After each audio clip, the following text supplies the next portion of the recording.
¿Qué tal? Soy Fernando Luque y hoy vamos a platicar sobre las estructuras de control. Este es un tema muy importante porque es mediante estas estructuras que le damos forma a un programa. Es decir, es como vamos a establecer la lógica. Y, por cierto, son universales. Es decir, que aunque cambie la palabra reservada de un lenguaje a otro, son únicas y siempre las vamos a diagramar, es decir, las vamos a representar de una forma similar. Vamos a ver. Bueno, primeramente recordemos algunas características que previamente hemos platicado de nuestro lenguaje C. Correcto. Pues primeramente tenemos el bloque de instrucciones o secuencia que algunos le llaman pseudoestructura. Luego tenemos las decisiones, que son el if y el switch. Y luego los ciclos, son el while, el do while y el for. Bueno, primeramente vamos a ver esta llavecita que corresponde con este óvalo. Le llamamos símbolo terminal, que me marca el inicio o el final de un algoritmo o un fragmento de programa. La llave que cierra corresponde con este otro símbolo terminal, ¿verdad? Bien, es importante que todo algoritmo tenga un solo inicio y un solo final. También es importante que no se me olvide poner la flechita que indica el flujo. Correcto. Entonces aquí lo que estamos representando es un paquete de 3 instrucciones. Aquí es un cálculo aritmético y 2 veces la instrucción printf, que era para escribir en pantalla. Ok, recordemos, la F es de formatted. Bien, todo lo que no sea % y un carácter para conversión de formato, o diagonal inversa y otro carácter que son las secuencias de escape, que veremos más adelante. Todo lo demás se escribe literalmente en la pantalla, ¿verdad? Por ejemplo, la X1 igual, por ejemplo, este más, la letra I y el salto de línea. Bien, la variable real va a reemplazar el primer %f, la variable im va a reemplazar el segundo %f. Y tenemos algunos otros elementos del lenguaje, como son los operadores, que vamos a ver más adelante. Tenemos aquí una función que es sqrt para calcular la raíz cuadrada. Este tema de las funciones también lo vamos a ver más adelante, pero vale la pena comentar que las reconocemos porque tienen paréntesis, ¿verdad? Bueno, también es importante decir que la sangría o indentación pues es algo recomendable para nosotros los programadores, aunque el compilador la ignore. Pero es una buena costumbre porque visualmente me permite darme cuenta rápido de qué instrucciones dependen jerárquicamente de otras instrucciones. Bien, ¿y para qué me sirve este sándwich de instrucciones? Cuando yo quiero anidar una estructura dentro de otra estructura, pues a veces solamente puedo poner una instrucción. Bien, resulta que desde la llave que abre hasta la llave que cierra, se ve sintácticamente como una instrucción compuesta. Y también recordemos que anidar es meter un elemento adentro de otro elemento similar. Lo cual, como vamos a ver en un momento más, es la base de la programación estructurada. Continuamos. Las decisiones. El cuerpo del if o el switch se va a ejecutar o no dependiendo de una condición para seleccionar de una opción entre varias. Ok, ¿qué es una condición? Es algo que se cumple o no se cumple. Y las condiciones deben codificarse siempre entre paréntesis. Bien. aquí tengo una llavecita que abre y una que cierra, van a corresponder precisamente con el símbolo terminal. Tengo la instrucción de asignación. A la variable sexo le estoy asignando un carácter que se haya leído de teclado. Después platicamos con más detalle de ciertas funciones. Lo que nos importa es el if. Aquí tenemos un nuevo símbolo que es un rombo. Bien, en un rombo yo pongo una condición y aquí el flujo se parte en dos flujos. Cuando la condición se cumple, se acostumbra o se recomienda poner el sí hacia la derecha y el no hacia la izquierda, aunque lo importante es que pongamos una S o una N. Bien, entonces nos damos cuenta que en este punto se parte el flujo y se debe de unir antes de terminar este programa o fragmento de programa. Correcto. Cuando la variable sexo sea igual a una M mayúscula, yo quiero hacer la primera instrucción aritmética, que es con M++, es un incremento, y también una segunda instrucción, que es A cum M más igual a cal, es otro incremento. Después vamos a ver más a detalle qué son estas operaciones aritméticas. Lo importante es que yo quiero hacer dos instrucciones cuando se cumple una condición. ¿Qué necesito? Como acabamos de ver, una llave que abre y una llave que cierra. Aquí donde está mi cursor sería el lugar en donde abriría esta llavecita y en este punto estaría donde cierra esa llavecita. Ok, que no se me olvide el punto y coma para terminar todas las instrucciones. Que no se me olvide que un igual es para asignar y un doble igual es para preguntar si dos cosas son iguales. Tampoco hay que olvidar que un carácter suelto va con apóstrofes o cuernitos, aunque las cadenas de caracteres van entre comillas dobles. Bueno, entonces yo voy a hacer dos instrucciones en caso de que la variable sexo tuviera una M mayúscula. Pero ¿qué pasaría si yo quisiera hacer, en caso contrario, otras instrucciones? Bien, utilizamos la palabra reservada else, que es opcional. Correcto. Entonces seguramente este programa es para parte de una aplicación en la que me pidieron algunas estadísticas para alumnos y alumnas o empleados hombres y mujeres. Correcto. Entonces, cuando se cumpla la condición de que la variable sexo sea M, voy a hacer estas primeras dos instrucciones. En caso contrario, es decir, cualquier otro carácter, yo voy a hacer dos instrucciones diferentes. Entonces aquí tenemos en otro color una llavecita que abre y otra llavecita que cierra. Bien, otra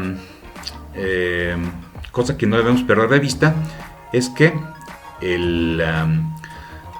las llavecitas que abren vamos a ponerlas a codificarlas hasta el final del renglón, pero su pareja, es decir, la llave que cierra, vamos a codificarla sola en un renglón y directamente abajo del primer carácter de esa línea.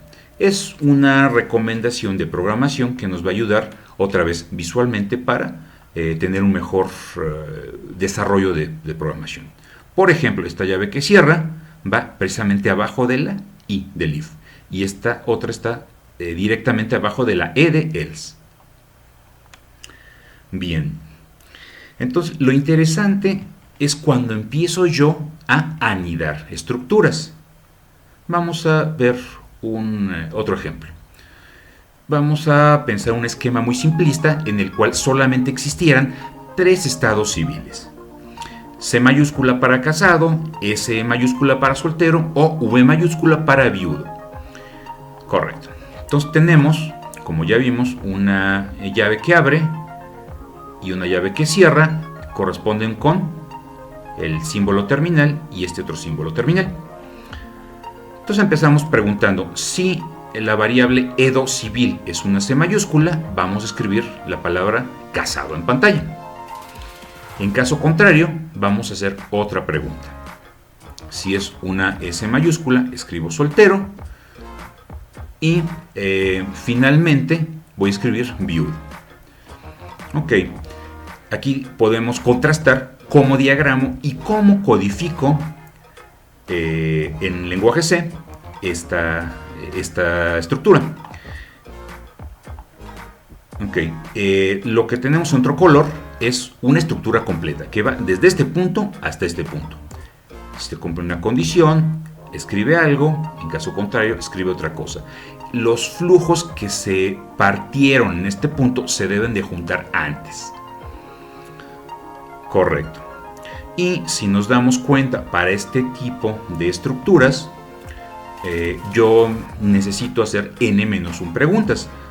En este caso n sería pues el número de posibles opciones. Bien, otro detalle interesante es que a la hora que codifico debo respetar las reglas del lenguaje, pero cuando diagramo no, ¿verdad? Aquí notemos que estoy poniendo un solo igual, pero ¿cómo sé que es una comparación? Precisamente porque estamos dentro de un rombito de decisión. Correcto. ¿Yo podría reescribir esta lógica utilizando otra estructura? Por supuesto que sí. Vamos a ver el switch. Me puede ayudar a codificar menos cuando voy a tener, por ejemplo, como acabamos de ver, varias opciones: casado, soltero, viudo, etc. ¿Cómo codifico un switch? Palabra reservada. Ahora lo que va entre paréntesis no es una condición, es una variable. Tengo una llave, esta, que va a corresponder con esta otra llave. Y viene una serie de etiquetas. Palabra reservada case, un valor, 2 puntos. Eso es una etiqueta. Pongo las mismas instrucciones que vimos ahora con el if y una nueva instrucción, break. Correcto. La instrucción break sirve para sacarme de la estructura actual. Bien, ¿y por qué la necesito? Bueno, si no codificara yo los breaks, voy a tener un comportamiento un poquito raro. Y esto es un error común cuando empezamos a programar. Imaginemos que la variable Edo civil tiene una C mayúscula. ¿Cómo funciona un switch? Va a buscar alguna etiqueta cuyo valor sea exactamente igual a la variable que tengo entre paréntesis. El flujo brincaría, si es que tuviera la C mayúscula, a este punto, a esta etiqueta. Escribiría casado en pantalla. Correcto. Este break, como acabo de mencionar, es para que el flujo brinque a esta llave, que es donde termina la estructura switch. Si yo no lo tuviera, escribiría casado, escribiría también soltero, escribiría también viudo, lo cual al usuario le va a resultar bastante extraño, ¿verdad? Bien, por cierto, las etiquetas no se ejecutan, no son instrucciones. Correcto. Tiene algunas desventajas.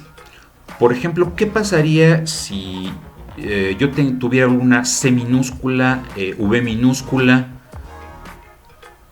¿Qué acciones haría este código? Pues ninguna, ¿verdad? Correcto. Entonces es recomendable que contemplemos en el caso de los caracteres las mayúsculas y las minúsculas. Bien, pero si tuviera alguna letra diferente, una D de divorciado, que no tenía yo contemplado eso, pues no ejecutaría nada, ¿verdad? Bien, en la estructura switch tengo una palabra reservada opcional que es, perfecto, default. Si la codifico, debe ir hasta el final. Bien, y como nos damos cuenta, yo tendría que codificar una etiqueta para cada valor. No puedo tener rangos como en algunos otros lenguajes. Esto es laborioso, ni hablar. Case C mayúscula 2 puntos, case C minúscula 2 puntos, etc. Las etiquetas podrían ir en diferentes renglones o, mejor aún, en el mismo renglón. Entonces, si tengo alguna C, escribe casado y salto a donde termina el switch. Lo mismo para las S de soltero, lo mismo para las Vs. Default 2 puntos, opción inválida. Bien, esto es ni más ni menos lo que haríamos para un menú, por ejemplo. Correcto. Pues continuamos ahora con los ciclos. El cuerpo del ciclo se ejecuta varias veces dependiendo de la condición. Vamos a empezar a ver el ciclo do while. El ciclo do while ejecuta una instrucción o conjunto de instrucciones mínimo una vez, como podemos ver en el diagrama de flujo. El cuerpo en este caso es simplemente leer de teclado el valor de la variable a. Cuando esta variable tenga el valor de a, lo va a volver a pedir una, dos, un número indeterminado de veces. Bien, no es la estructura más versátil. Solamente la debo utilizar en situaciones en las que yo tengo la absoluta certeza de que debo ejecutar este cuerpo del ciclo al menos una vez. Y aquí este ejemplo pues, es bastante utilizado. Es validar los datos que se le piden al usuario, ¿verdad? Seguramente esta variable puede ser positiva o negativa, pero nunca debe ser cero. Bien, entonces tenemos do, lo traducimos como ejecuta. While lo traducimos como mientras. Es decir, mientras la variable a que se acaba de leer con scanf valga 0, vamos a estar ejecutando este ciclo una hasta infinito de veces. Y por favor, noten el punto y coma en la línea de la palabra while. Correcto. ¿Qué más? Si yo necesitara hacer más instrucciones, ya sabemos, abro una llave después del do y cierro esa llave antes del while. Perfecto. Entonces vamos a ver el ciclo de alguna forma opuesto, que es while. Bien, tengamos cuidado de no confundir ambos ciclos que tienen un comportamiento opuesto, aunque la palabra reservada sea la misma. Bien, ¿cómo traducimos esto? Mientras la variable sexo tenga una M mayúscula o la variable sexo tenga una F mayúscula, vas a ejecutar una subrutina que se llama proc. Subrutina función porque tiene paréntesis. Bien. OR y otros operadores los vamos a ver más adelante. Bien. Aquí podemos ver gráficamente que si en el inicio de este algoritmo la variable sexo ya tiene una letra diferente de esta o de esta, el flujo va a seguir hacia abajo y va a entrar a la subrutina proc 0 veces. Y es más seguro utilizar este ciclo. Bien, por cierto, las subrutinas las diagramamos con barras dobles, ¿verdad? Aquí tenemos una subrutina que es otro algoritmo o fragmento de algoritmo que voy a tener que ir desmenuzando más adelante. Bien. Les comenté hace un momento que pusieran atención en el punto y coma. Cuando yo encuentro un punto y coma en la línea del while, debería de buscar hacia atrás la palabra reservada do, porque es donde está terminando una estructura. Pero si yo encuentro que no hay punto y coma en la línea donde está la palabra reservada while, voy a entender que es el ciclo opuesto, ¿verdad? El que se ejecuta mínimo 0 veces. Y ya no voy a buscar el inicio de este ciclo hacia atrás, sino el fin de ese ciclo hacia adelante. ¿Por qué? Porque puede haber código bastante complejo, bastante abundante. Por último, vamos a ver la estructura for, que en realidad el ciclo for es un subconjunto, un caso particular del ciclo while. ¿Por qué? Porque como podemos ver, el cuerpo, que otra vez es una subrutina llamada proc, podría ejecutarse 0 veces. Eso es lo que me va a clasificar si es un while o un do while. Bien, el for es muy cómodo porque codifico menos. Bien, lo que hay antes del primer punto y coma son 0 o más instrucciones que se les llama asignación. Puedo codificar lo que sea, pero lo que hay aquí se ejecuta una sola vez antes de iniciar propiamente dicho el ciclo. En este punto en que se juntan las flechitas es donde empezaría el equivalente a un while. Luego viene una condición, que es la misma del ejemplo anterior.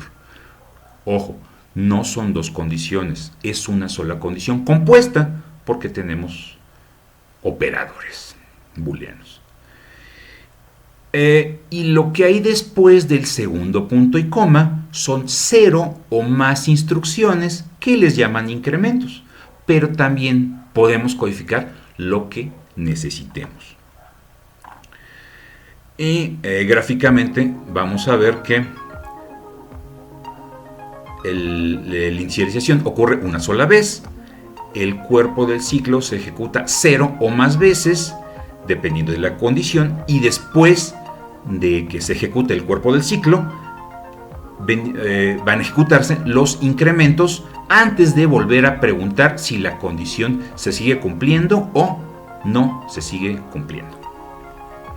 Bien, pues es importante que aprendamos cómo la equivalencia entre cómo se diagrama y cómo se codifican estas estructuras, otra vez, universales. Adelante con su aprendizaje.